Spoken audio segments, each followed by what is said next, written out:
folks. So we're going to continue on. We were just working with cross hatching, dealing with the way that line building together makes tone and volume. Three-dimensionality shows light, source of light, and also develops our hand-eye coordination. We're moving on to a concept called cross contour, and cross contour is usually a combination of hatching. So here's some straight line building tone across a form, and curved line. So where you see these curved lines coming into the form, that is using cross contour. So it's following the contour line of something that's curved instead of straight. So when you're dealing with a box, there's going to be no cross contour because there's nothing round in that. If we made curved line in here, it would suddenly make you feel as if you're going inside the box or something's shifted with that form. And so where cross hatching can come into play, even if it's describing something that's rounded, generally cross contour is the thing that's going to build organic rounded form with line and also build light and shadow. So it's a wonderful skill. It's definitely a next step up from cross hatching. And I would like you to try it out. So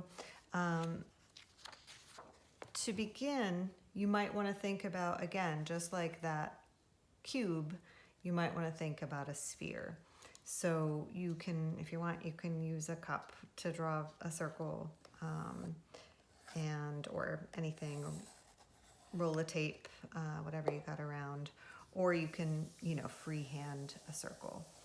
And again, it doesn't have to be perfect, just like the cube. It's just to get something round to base the idea off of. And using your pencil first is a nice way to begin so that you can sort of get your hand accommodating what your brain is thinking about.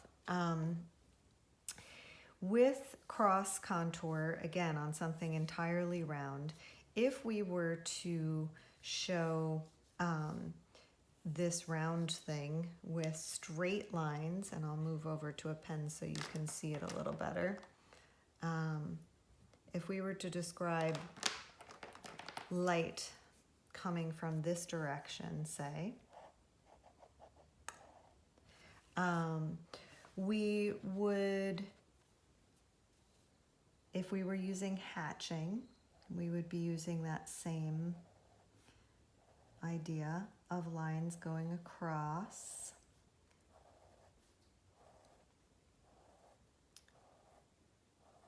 But what we would get is a sort of flattened form, all right? So if you, just to finish the hatching part across it, I'm still kind of developing a sense of the tone of the thing. If I come now around and start with curved line to build light, and this is cross contour, so I'm sort of trying to follow the idea of where that circle was. Then we begin to get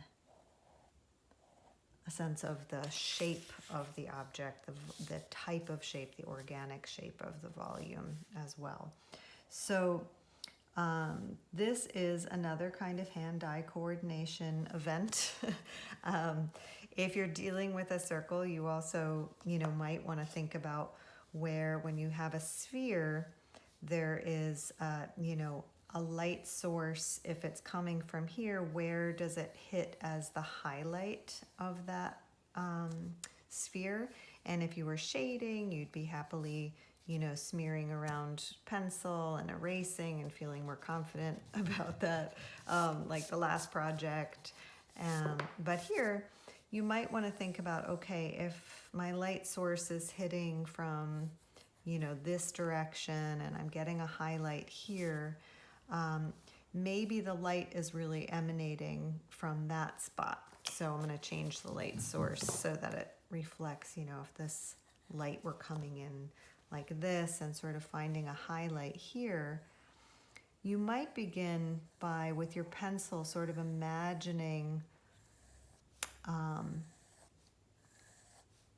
what the curvature, you know, gradating from dark to the lightest spot would look like.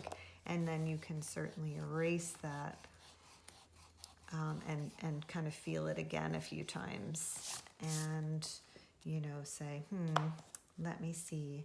Maybe I'll start with the light being more, you know, that this is going to be the lightest spot of the sphere. Okay. And so you can certainly do this with pencil, like I said, a few times, to think about how form and line come together here. So almost imagining like a beach ball, how you might hit the center part of where that highlight is. All right. And so this is all very conceptual. We're not looking at an object that's round and really observing light. We're just conceptualizing how that might happen. And so you can do that with pencil first and kind of coming around to that. And then you can go on to using your pen when you feel like you have sort of an idea of what's going on there with the light.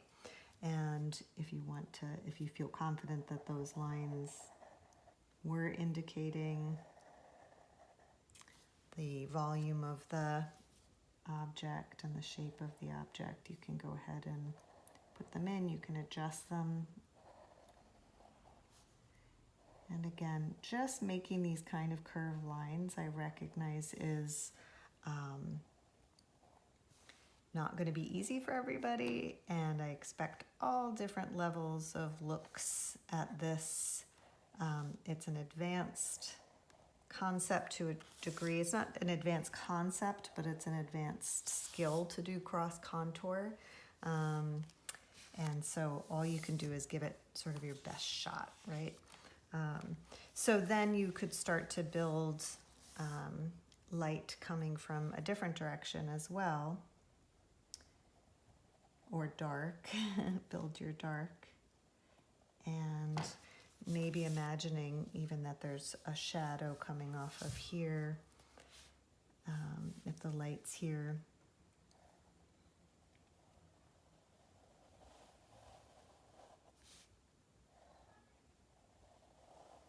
And so I'm giving really big open lines here to kind of show the general concept. You see I'm kind of stopping here because maybe I want to come around here more delicately, or get a second look at what's going on.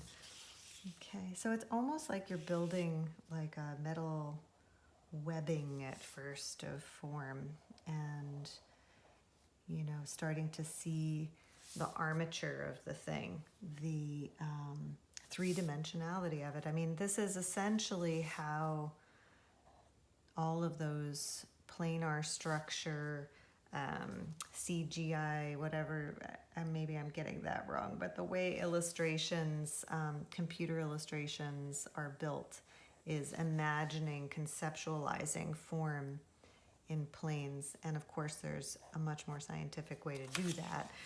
But this is the basic idea of that form, right? So you could then continue to build light and dark by tightening the space between these lines. And again, there's nothing about perfection here. It's just practice. I like to turn this paper around because I was sort of losing the curve there.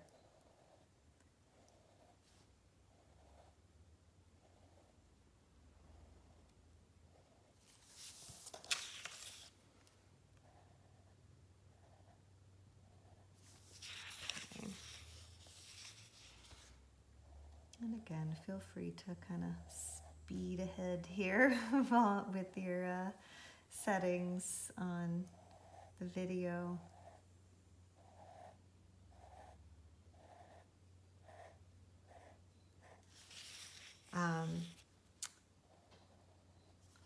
You could then switch to a lighter pen if you wanted to. I'm not going to because I want it to kind of be a little bolder for you to see.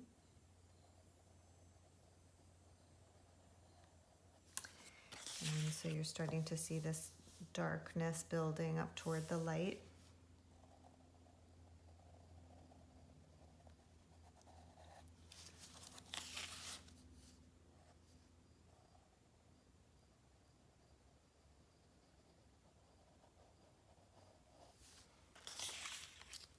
Okay. And because of all the imperfection of my lines, it's sort of turning into more like a piece of fruit where this is going in and a, you know, more organic shape, which is generally more what I would be interested in drawing, is actually more the variation of things. But you can start to see how the volume is reiterated by the curvature of these lines as they come toward the light source.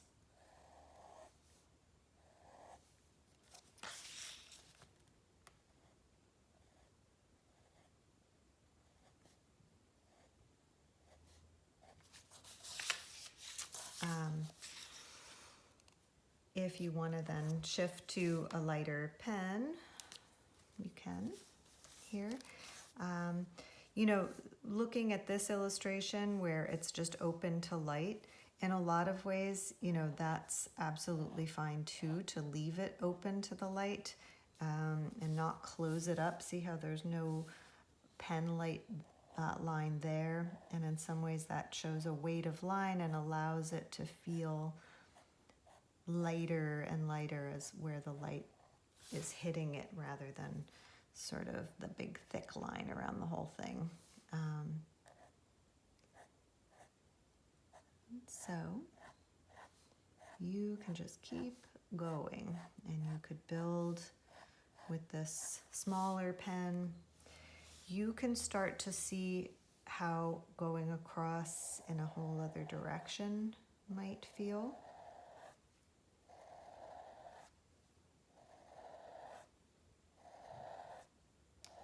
Okay, building that light.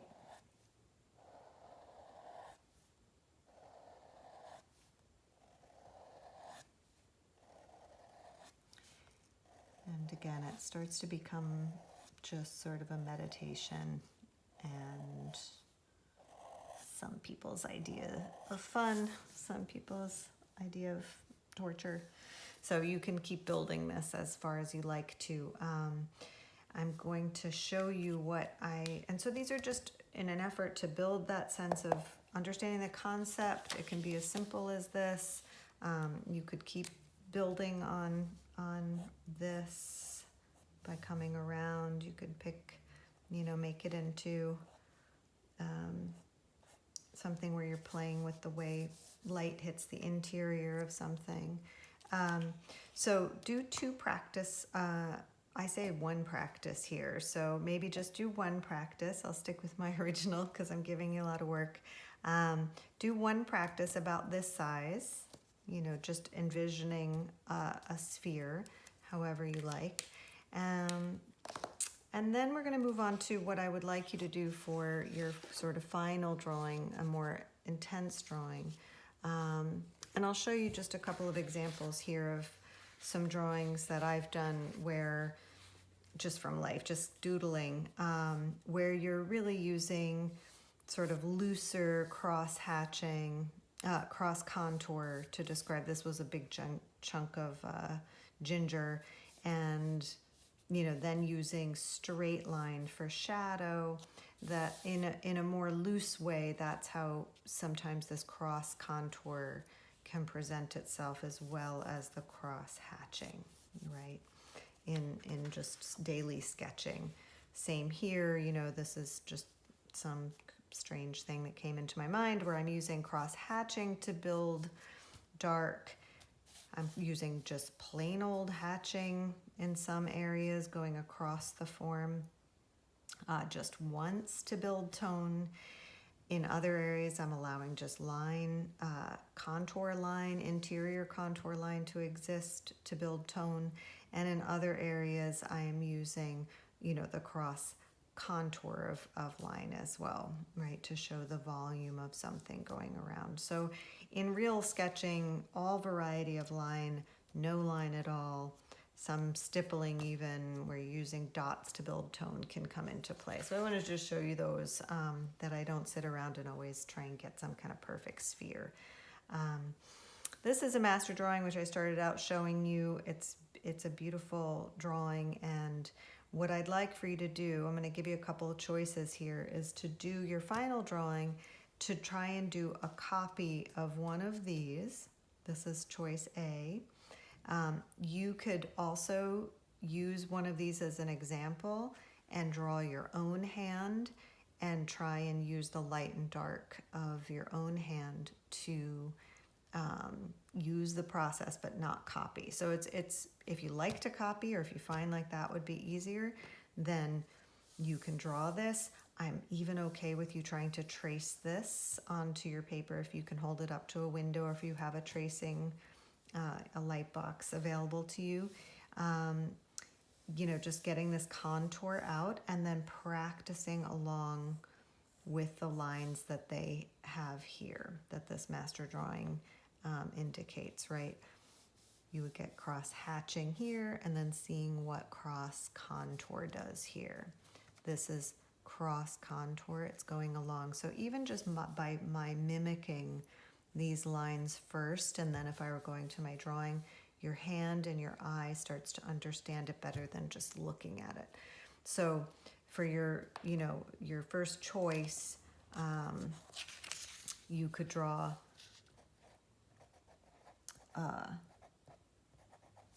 one copy or original.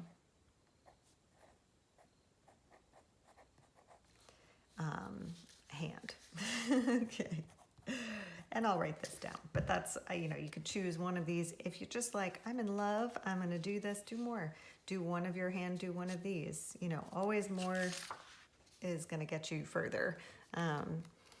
And I'll just show you too, the second choice, and I'll send you obviously these images along with the assignment, that you could do one of these too. If you're a slightly more advanced student and you want to challenge yourself even further, but you like the idea of doing a master copy, this is a Ribera drawing. He was a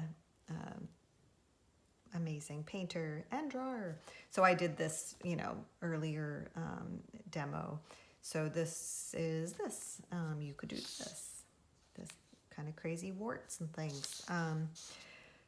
So that's your second choice. Again, you can do them all. You can have a blast and do as many as you want, but you can choose between them, and I will send those to you. So essentially for the cross contour, you'll be doing one of these to practice just the idea of making a volumetric sphere and practicing your cross contour, and then you'll move on to doing either your own hand or one of these or both, or you can try this copy if you prefer and have a great time with that. And then of course you will have already completed 2 of these. All right, so I hope that's clear to you. I hope it makes sense, and that you are patient, that you take different time, breaks and things with it, and that you're forgiving with yourself, and that you have a great deal of fun with it too. All right, we'll see how that goes for you.